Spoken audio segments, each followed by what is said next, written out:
Baik, Bapak Ibu yang saya kasih, mari kita melangkah pada pokok bahasan yang ke-9, prosedur dan manajemen penelitian. Bagaimana langkah-langkah dan bagaimana memanage, ya, namanya manajemen itu paling tidak ada 3 kan, seharusnya 5.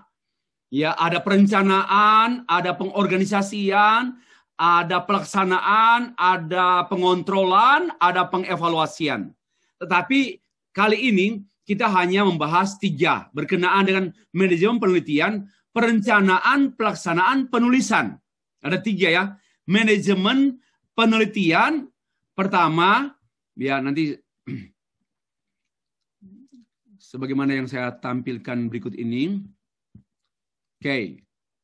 Ada perencanaan, ada pelaksanaan, ada penulisan. Seperti apa? Dan ini berkenaan dengan apa yang Bapak Ibu sedang persiapkan saat ini. Kita mulai dengan perencanaan. Perencanaan penelitian. Ya. 1, menetapkan tujuan dan masalah. Ya, itu kalau boleh inilah yang Bapak Ibu kerjakan malam ini. Menetapkan tujuan dan masalah. Apa itu? Apa tujuan kita meneliti judul tersebut? Jadi ini kan belum dalam bentuk tesis, disertasi atau ini, baru rancang-rancang itu. Kita coret-coret lah atau ngetik-ngetik dulu di komputer kita apa saja, karena kita mau akrabkan diri kita dengan penelitian kita. Ya, apa tujuan kita meneliti topik tersebut? Seperti yang saya jelaskan tadi. Ya, misalnya saya mau meneliti mengenai pemuritan dalam Injil Matius. Lalu memperhatikan bagaimana murid-murid Tuhan waktu awal-awal kekanak-kanakan. Bahkan menjelang kematian Tuhan Yesus pun mereka ada yang ngambek. Tapi kemudian waktu Tuhan Yesus bangkit dan sampai naik ke sorga, terjadi proses pengutusan. Pergilah, jadikan semua bangsa muridku. Ini karena dari discipleship, pemuritan sampai pada pendewasaan, baru pengutusan. Nah, ini ide bagus. Saya mau menemukan pola pemuritan bagi pendewasaan yang nanti diterapkan untuk jemaat. Oke, itu dulu. Nah, ini namanya, lalu saya menemukan masalah. Masalahnya di lapangan, bukan di teks. Yaitu, sudah sekian tahun jemaat ini, tapi tidak nampak kemandirian jemaat. Selalu depend on pastors, depend on majelis gereja. Tidak ada kemandirian. Disuruh doa, enggan. Tidak mau terlibat dalam pelayanan. Ini tidak dewasa. Nah, jadi ini masalah. Saya harap Bapak bisa menangkap maksud saya. Ada perencanaan penelitian dimulai dari menetapkan tujuan dan masalah. Nah, masalahnya itu kenapa? Ada gap. Ya, gap antara yang ideal. Yang idealnya apa? Pemuritan itu sangat sesuai sebagaimana yang kita temukan dalam Injil Matius dalam upaya pendewasaan murid Tuhan. Itu ideal. Lalu faktualnya di lapangan apa? Nah, itu jadi kemukakan seperti itu. Tapi jangan lupa juga kita membahas ini dengan memperhatikan wilayah studi. Ya, wilayah studi, bidang studi PAK atau teologi atau leadership, manajemen harus sesuai dengan Bapak Ibu mengambil program apa ya. Lalu juga memperhatikan kemampuan Bapak Ibu serta keterbatasan dana, waktu dan sebagainya. Itu perlu memperhatikan. Jangan menetapkan tujuan yang tinggi sekali tetapi kita punya keterbatasan. Okay. Nah, masalah penelitian ini Bapak Ibu wajib baca di buku saya contoh-contoh membuat masalah penelitian. Halaman 161 sampai 168 itu contoh. Faktual seperti apa? Ya. Faktual seperti apa? 161 ya di buku ini. Saya halaman 161 bagian bawah, saya memberikan contoh membuat latar belakang penelitian. Yang ideal itu seperti ini. Biasanya saya di sini ada 2 paragraf ideal dulu. Ini namanya deduktif. Lalu saya menyampaikan masalah faktual. Ya sayangnya kalau Bapak Bu ini apa ini? Ini ideal. Ya, ini ideal. Ini ideal. Ideal. Tapi kemudian ini faktual. Faktual. Saya berikan contoh cara menyusun. Jadi nggak usah berpikir, sudah ada contoh-contoh. Sampai terus berapa halaman, faktual, faktual, faktual. Itu contoh membuat latar belakang masalah. Selesai ya. Yang kedua, melakukan penelitian dan pendahuluan. Ya kalau misalnya, ya kalau ibu meneliti sekolah sendiri, nggak perlu penelitian pendahuluan karena sudah akrab, sudah tahu. Ya, karena itu memang kita kalau penelitian kualitatif sebaiknya kita memang kalau untuk konteks pendidikan sekarang, ya Bapak Ibu ada baiknya meneliti dunia di sekitar kita. Nah, nanti begini, Pak, nanti subjektif dong. Tidak, ada triangulasi. Jangan khawatir. Ada triangulasi. Ya, memastikan tingkat keobjektifitasan data penelitian. So don't worry about it. Ya, jangan juga termakan dengan omongan orang yang nggak tahu, triangulasi. Ya, jadi melakukan penelitian. Kita yang belum akrab, misalnya kita mau teliti mengenai satu desa, lalu kita nggak akrab dengan desa tersebut. Kita harus pergi dulu, mengenal tempat tersebut, geografi, demografi, sejarah tokoh, ada istilah. Kita sudah punya gambaran dulu. Jangan pada waktu ujian proposal kita nggak ngerti apa-apa. Ya, apa yang sudah tahu tentang tempat penelitian? Nggak tahu apa-apa. Nah, ini kan harus ada sebelum membuat proposal tesis, disertasi, atau inskripsi, sudah ada pra-understanding. Ada pengetahuan awal, pengetahuan penelitian pendahuluan ya. Mengetahui keadaan semestinya. Itu perlu sekali, itu yang kedua. Contohnya begini, dan itu bisa dimuat di latar belakang masalah. Misalnya,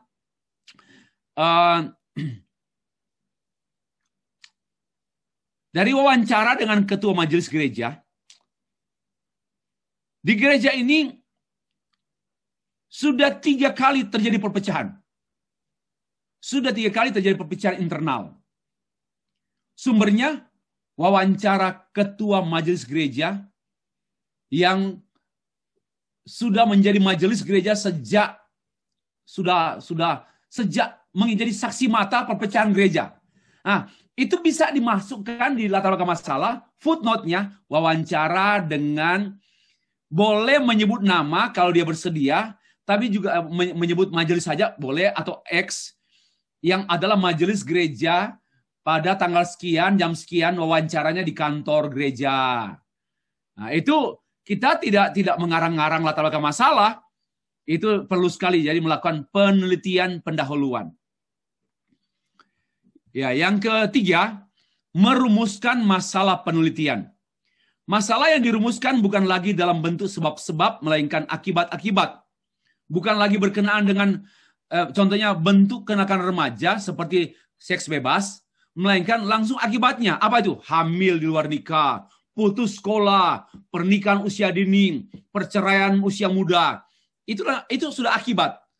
Jadi masalah-masalah yang dipaparkan itu jangan sebab-sebab, tapi langsung akibat. Nah, perumusan masalah penelitian kualitatif itu diberi perhatian, Bapak Ibu, berbeda dengan perumusan masalah penelitian kuantitatif. Itu berbeda. Jangan disamakan. Nah, mau tahu bagaimana? Ada di buku saya. Ya, saya pikir sebagian besar Bapak Ibu sudah memiliki buku saya itu. Buku kami lah, bukan buku saya, karena penulisnya 2 orang. Buku kami sudah ada, tinggal buka. Ya, apa perbedaannya? Nah, dalam perumusan latar belakang masalah, biasanya kalau kualitatif itu langsung ada kalimat satu paragraf sifatnya umum, nggak berteori, nggak ada deduksi situ, langsung masalah. Ya. Tapi kalau kuantitatif, mungkin 1-2 halaman kita bicara yang ideal dulu. Ideal dulu. Semestinya gereja itu dewasa. Ciri-ciri gereja yang dewasa seperti ini. Ada banyak cara pendewasaan jemaat. Itu 1-2 halaman. Tetapi kemudian baru faktualnya seperti apa. Ya, dipaparkan kemudian. Oke, ini saya berikan contoh ya. Contoh rumusan masalah. Andai kata judul tesisnya seperti ini. Pengaruh latar belakang pendidikan, kompetensi, motivasi terhadap mutu pelayanan hamba Tuhan di X, di gereja X atau di apakah, pokoknya di X. Ya, ini contoh kuantitatif. Kenapa kuantitatif? Karena ada kata minimal, ada variabel, dan ada kata pengaruh. Ini pengaruh ini pasti langsung namanya ini. Pasti kuantitatif. Lalu ada variabel. Berapa variabel? Ada 4 variabel. Variabel 1, latar belakang pendidikan. Yang kedua, kompetensi. Yang ketiga, motivasi. Yang keempat, mutu pelayanan hamba Tuhan. 4 variabel. Ya, 4 variabel. Tapi hamba Tuhan di mana? Di Jember. Boleh juga itu. Di gereja, lingkungan. Jangan juga tanpa tempat. Ada di lingkungan sinode gereja A. Seperti itu ya. Nah, rumusan masalahnya gampang. Gini.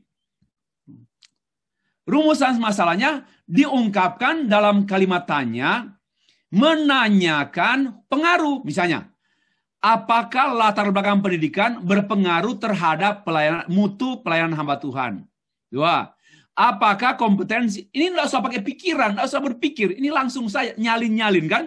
Maka itu pada waktu saya bicara begini, saya buat bab 1 pendahuluan dalam 20 halaman hanya 1 hari dari jam 6 sampai jam 4 sore selesai. Orang tertawa, masa? Dia pikir saya berbohong. Karena mudah gitu. Kenapa? Karena tahu ilmu. Kalau nggak tahu ilmu, memang 5 hari pun nggak selesai. Ya. Lalu yang kedua, apakah kompetensi berpengaruh terhadap mutu pelayanan hamba Tuhan? Apakah motivasi? Ini adalah motivasi. Jadi ini pengaruh, kompetensi, motivasi. Apakah motivasi berpengaruh terhadap mutu pelayanan hamba Tuhan? 4. Apakah latar belakang mempengaruhi kompetensi hamba Tuhan? Atau yang berikut, apakah motivasi berpengaruh terhadap kompetensi hamba Tuhan? Ini semua akan menjadi, ya ini semua latar belakang masalah, ya rumus masalah, yang kemudian juga menjadi kajian teoretik. Jadi ada 5 kajian teoretik. Nanti saya bahas ya berikut ya. Coba saya mau buat konstelasi dulu. Konstelasi ya. Gini. Latar belakang, lihat judul tesis di atas ya. Latar belakang, mengapa saya sebut tesis? Minimal ini ada 4 variabel. Kalau 2 variabel skripsi. Latar belakang pendidikan memengaruhi mutu pelayanan hamba Tuhan. Kompetensi hamba Tuhan tersebut mempengaruhi dia. Kompetensi khotbahnya, dia berkompeten khotbah, konseling berkompeten. Ya. Lalu motivasinya juga mempengaruhi motivasi jadi hamba Tuhan, motivasi melayani di gereja mempengaruhi mutu pelayanan dia. Tapi juga latar belakang mempengaruhi kompetensi. Motivasi mempengaruhi, latar belakang mempengaruhi motivasi. Motivasi mempengaruhi kompetensi. Ini namanya konstelasi. Ada berapa konstelasi? 1, 2, 3, 4, 5, 6. 6 konstelasi. Nah ini mohon diberi perhatian. Ini contoh mudah, nggak usah berpikir, tinggal nyalin-nyalin. Dari sini pun gampang buat hipotesis, gampang buat tujuan dan sebagainya. Nah, sekarang saya berikan contoh untuk kualitatif ya. Kualitatif. Contoh judul tesis. Kepemimpinan teokrasi Rasul Paulus dalam kitab Filipi. sebagai landasan pengabdian hamba Tuhan GKI Bandung. Kenapa harus jelas GKI Bandung? Kualitatif. Harus langsung memberitahukan mengenai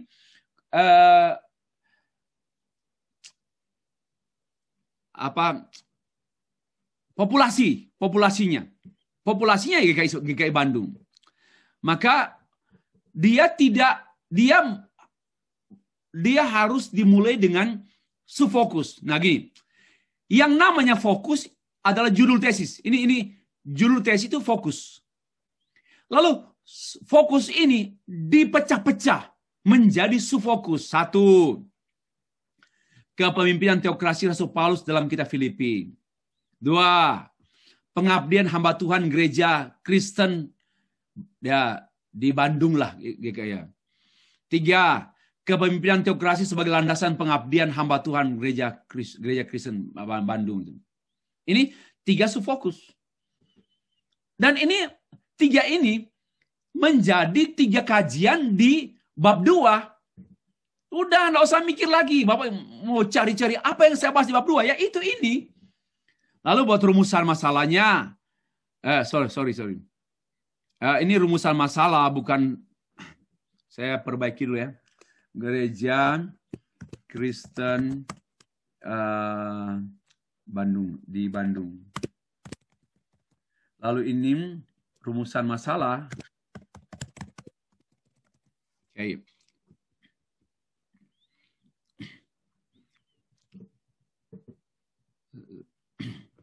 Rumusan masalahnya apa? Hanya tambah pertanyaan. Nggak usah mikir apa ya. Langsung apa arti? Apa arti bukan pakai yang ya. Apa arti kepemimpinan teokrasi Rasul Paulus dalam kitab Filipi? Lalu bagaimana pengabdian hamba Tuhan di gereja Kristen Bandung? Lalu bagaimana kepemimpinan teokrasi menjadi landasan pengabdian hamba Tuhan di gereja? Inilah ini kurang harus pakai tanda tanya supaya nggak dipertanyakan. Tanda tanya. Inilah rumusan masalah, jadi gampang sekali. Kita tidak lagi harus mengerutkan kening sambil bertanya apa yang semut. Enggak, ini tinggal nyalin-nyalin.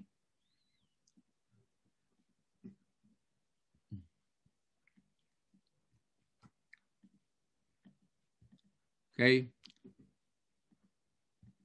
Bapak Bu bisa lihat? Oke. Nah, inilah. Jadi rumusan masalahnya, kalau kualitatif, dia harus membuat subfokus dulu. Karena rumusan masalahnya itu dari subfokus. Pak, bagaimana caranya membuat rumusan? Ini tinggal tambah apa? Apa arti? Bagaimana pengabdian? Bagaimana hamba Tuhan di gereja di Bandung itu mengabdikan dirinya? Bagaimana? Lalu bagaimana menerapkannya? Tinggal itu. Ya, sangat mudah. Nah, perencanaan penelitian yang keempat, merumusan anggapan dasar. Kalau kualitatif, perlu perumusan anggapan dasar atau asumsi. Asumsi ini lebih akrab dengan pendekatan kualitatif. Kalau kuantitatif, hipotesis. Kalau kualitatif, asumsi. Anggapan dasar ini adalah pegangan atau pijakan pribadi peneliti dalam melakukan penelitian. Contoh, meneliti penciptaan dalam kitab Kejadian, dia harus punya anggapan dasar, yaitu dia Injili. Maka dia meneliti kitab Kejadian itu dalam perspektif Injili atau historis kritis, tinggal pilih. Dia itu namanya pegangan. Contoh kedua berikut, meneliti kompetensi pelayanan gereja adalah berbeda-beda. Kenapa? Pendapatnya yang berbeda-beda. Kenapa? Ada talenta, ada pendidikan, ada karunia Roh Kudus. Ya, jadi saya berasumsi bahwa kompetensi pelayan gereja itu tidak bisa sama semua. Ya, karena banyak faktor. Ada faktor talenta, faktor pendidikan, faktor karunia Roh Kudus. Itu asumsi saya dalam adakan penelitian. Oke. Lalu perencanaan berikut. Nah, ini kalau kuantitatif dia merumuskan hipotesis. Contohnya ya gini. Ini gampang ya. pengaruh latar belakang pendidikan, kompetensi, motivasi terhadap mutu pelayanan hamba Tuhan. Maka hipotesisnya langsung, latar belakang berpengaruh terhadap mutu hamba Tuhan. Ini diuji lewat data. Apa betul? Kompetensi berpengaruh terhadap mutu pelayanan hamba Tuhan. Diuji. Motivasi berpengaruh terhadap mutu pelayanan hamba Tuhan. Hipotesis itu diungkapkan dalam kalimat pernyataan. Ya, dan seterusnya. Inilah hipotesis. Ada 5 hipotesis yang nanti diuji. Ya, apakah betul-betul bahwa motivasi berpengaruh terhadap kompetensi hamba Tuhan? Diwawancarailah hamba-hamba Tuhannya. Dan ternyata dalam uji H0 pengaruh bahwa motivasi berupa panggilan Tuhan, motivasi melayani itu berpengaruh pada kompetensi dia. Nah, ini namanya kuantitatif, ini namanya hipotesis. Ya. Langsung selanjutnya. Setelah menyusun anggapan dasar atau assumption atau hipotesis untuk kuantitatif, maka yang kelima menetapkan paradigma dan pendekatan. Ya, dari latar belakang masalah, dari penelitian, maka kita dapat menentukan paradigma penelitian, positivisme atau naturalisme. Menetapkan populasi dan sampel. Targetnya, kalau ya menetapkan populasi dan selanjutnya, kalau populasi itu dan juga atau target penelitian ada 2 jenis populasi, terbatas dan tak terbatas. Ya. Kalau sampel itu adalah objek tertentu yang sengaja dibatasi, itu namanya populasi. Yang sengaja dibatasi karena dianggap sebagai perwakilan, mewakili populasi. Dan kalau untuk kuantitatif, dia sangat akrab dengan population and sample. Dan ada teori, Pak, bagaimana caranya menetapkan sampel? Silakan buka buku-buku metode penelitian, Bapak Ibu akan menemukan cara. Tidak di sini, waktu terbatas. Lalu kalau kualitatif, dia tidak akrab menetapkan sampel. Karena dia langsung pada purposive sample atau population. Misalnya meneliti GKI. Khususnya, misalnya, pelayanan kaum Manullah di GKI. Ya, kita kan tidak melayani anak-anak lagi, tidak meneliti anak-anak di GKI. Langsung Manullah di GKI. Karena itu, populasi langsung menjadi informan. Ya, yaitu kita mendapatkan informasi daripada Manullah langsung. Itu perbedaan antara kualitatif dan kuantitatif. Kalau kuantitatif, kita bisa begini ya. Kompetensi belajar siswa SD sebandung, SD negeri sebandung. Oh, berarti katakanlah di Bandung itu ada 50 SD negeri. Enggaklah besar. Katakanlah ada 10 SD negeri. Nah, yang kita pelajari, yang kita teliti, kita pilih yang kelas 2 ya, atau kelas berapa. Lalu kita ambil sampel. Ini namanya bagaimana menetapkan sampel? Ada random, ada strategi, banyak cara. Nanti buka buku metode penelitian. Ya, banyak cara. Yang jelas, kalau kualitatif dia tidak perlu menetapkan sampel, karena populasi itu sudah menjadi sampel bagi dia. Kenapa? Karena kualitatif langsung meneliti populasi. Saya harap bisa diingat. Yang ke-7. Setelah itu menetapkan variabel untuk kualitatif dan fokus untuk menetapkan variabel untuk kuantitatif dan menetapkan subfokus untuk kualitatif. Ini saya sudah ulang-ulang. Harus 2 variabel atau lebih. Harus 2 subfokus atau lebih untuk kualitatif. Salah ketika kualitatif. Oke. Lalu yang ke-8, menetapkan metode dan menyusun instrumen penelitian. Metodenya sesuai dengan pendekatan. Kalau pendekatannya kualitatif, ya metodenya metode yang tersedia di kualitatif. Lalu walaupun saya sudah tahu bahwa metode saya kualitatif, pendekatan saya kualitatif, maka saya mencari menetapkan metode yang berurusan dengan kualitatif. Namun tidak sembarangan, harus sesuai dengan latar belakang masalah, harus sesuai dengan tujuan, lihat kecocokan. Ya, misalnya ya, Bapak Ibu mau teliti budaya belajar siswa di SMA Kristen Jember, budaya belajar, maka bisa menggunakan metode etnografi karena mempelajari tentang budaya etnografi. Jadi seperti itu. Namun buku-buku metode penelitian akan banyak menolong kita lebih luas, lebih dalam, lebih tepat. Untuk itu perlu ada buku-buku metode penelitian. Setelah menetapkan metode dan penyusunan instrumen ini kan, kalau ini saya mau berikan catatan. Kalau kuantitatif, instrumennya harus baku sebelum dia disebarkan. Kalau kualitatif, instrumennya tidak perlu baku, karena nanti di lapangan dia muncul ide-ide atau muncul pendapat-pendapat yang kemudian menjadi pertanyaan. Jadi kalau kuantitatif, angketnya sudah harus sempurna. Kalau kualitatif, biarpun dia pergi hanya dengan 10 pertanyaan, tapi pada waktu dia berada di lapangan penelitian, mungkin akan muncul 30 pertanyaan di sana. Dan itu lebih akurat. Ya, karena lebih mengena, bukan membayangkan saja, tapi langsung real di lapangan. Oke. Yang ke-9, melakukan uji coba instrumen, khususnya kuantitatif. Kalau kualitatif nggak perlu. Karena instrumennya tidak perlu baku. Sedangkan kuantitatif, salah instrumen, salah data, salah semua.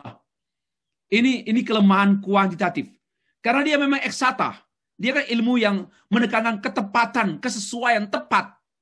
Ya.